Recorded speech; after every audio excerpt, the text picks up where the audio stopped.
నాన్నగారి నుంచి నేను నేర్చుకున్నది ఇది అని అంటే ఏం చెప్తారు? క్రమశిక్షణ, పట్టుదల.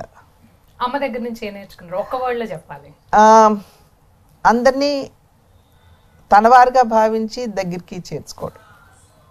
అలాగే ఎన్టీఆర్ గారి కూతురైనా లేకపోతే any women in this world గడప దాటి బయట పెట్టారు అంటే ఏదో ఒక సందర్భంలో మనం ఏదో ఒక రకంగా డిస్క్రిమినేషన్ని, ఒక రకమైన మనం నాకు 10 మంది అబ్బాయిలు ఉంటే మనం తక్కువ అనేది మనం చెప్పకనే వాళ్ళు వాళ్ళ చేతులతో చెప్తారు. అలాంటి సందర్భం ఏదైనా మీకు ఎదురైందా? సందర్భం అంటే అటువంటి మనం అంటే నోయింగ్లీ ఆర్ అన్నోయింగ్లీ మనం ఫేస్ చేసి ఉంటాము. నేను I cannot pin point and say పలానా ఇన్సిడెంట్ మాధ్యమంగా నేను ఆ డిస్క్రిమినేషన్ ఫేస్ చేశాను అని నేను చెప్పలేకపోయినా, ఎక్కడైనా సరే నేను ఏదైనా చెప్పాలి అని అనుకున్నా, చెయ్యాలి అని అనుకున్నా, I do it. So whether it is accepted or not అన్నట్టుగా నేను చేసేస్తాను అనమాట. So probably that does not give me that kind of feeling కలిగే విధంగా నేను ఎదుర్కోలేదేమో అని నేను అనుకుంటాను. కానీ పార్లమెంట్లోకి నేను అడుగుపెట్టిన తర్వాత నాకు అసలు ఛాన్స్ ఇచ్చేవారు కాదు మాట్లాడటానికి.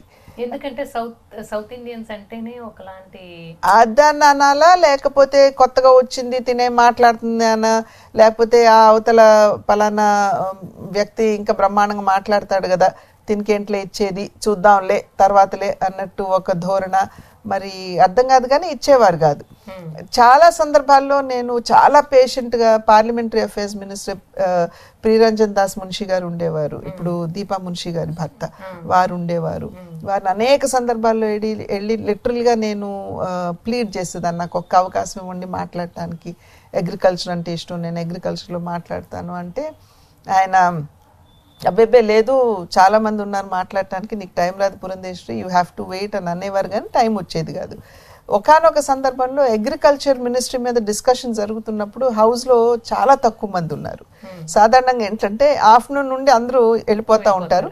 నేను కొత్తగా వెళ్ళాను కాబట్టి పార్లమెంట్లో అసలు ప్రొసీజర్ ఎలాగుంటుంది అర్థం చేసుకోవడానికి నేను పొద్దున్న 11 నుండి సాయంత్రం 6 గంటల వరకు నేను కూర్చునేదాన్ని. మధ్యలో లంచ్కి ఇంటికి వెళ్ళి వచ్చినా కూడా, క్వార్టర్స్కి వెళ్ళి వచ్చినా కూడా. సో నేను అప్పుడు కూర్చున్నటువంటి సందర్భంలో గబగబా వచ్చి పురంధేశ్వరి ఎవరు లేరు మాట్లాడటానికి, అగ్రికల్చర్ మీద మాట్లాడు నువ్వు అని అన్నారు. And you are going to be the opening speaker, నువ్వు 20-25 minutes మాట్లాడాలన్నారు. అప్పుడు నేను అన్నాను, మున్షిజీ నేను ఐఎమ్ నాట్ ప్రిపేర్డ్, నేను అడిగినప్పుడు మీరు ఇవ్వలేదు, ఇప్పుడు ప్రిపేర్డ్గా లేనప్పుడు నా నోట్స్ కూడా నేను తీసుకురాలేదు, మీరు గబుక్కుని మాట్లాడమంటే ఎట్లాగంటే ఆయన ఒక రకంగా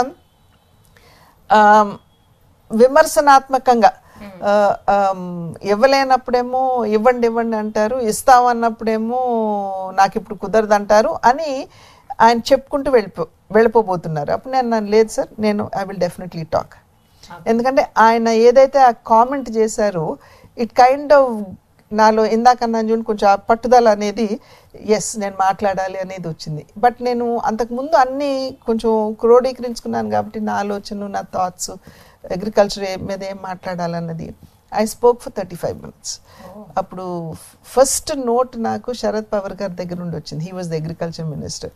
వెరీ వెల్ స్పోకెన్ పురంధేశ్వరి అని చెప్పి ఆయన పంపించారనమాట. తర్వాత Sachin Pilot was the next person. గబగబా వచ్చి భుజం తట్టి Purandeswari you spoke very well అన్నారు. సో అక్కడి నుండి మాత్రం ఎప్పుడు అడిగినా నాకు ఛాన్స్ ఇచ్చేవారు. So because they knew that I was able to talk, subject మాట్లాడాను, కన్విన్స్ చేయగలిగాను అనేది నమ్మకం కుదిరినట్టుంది. ఆ తర్వాత ఎప్పుడు అడిగినా కూడా నాకు అవకాశం ఇస్తూనే వచ్చారు. సో ఆ లిటిల్ ఎక్కడో దట్ కైండ్ ఆఫ్ హెజిటేషన్ ఉంటుంది. బట్ ఆ ఛాన్స్ వచ్చినప్పుడు మనం ప్రూవ్ చేసుకోగలిగినట్లయితే ఐ థింక్ వీ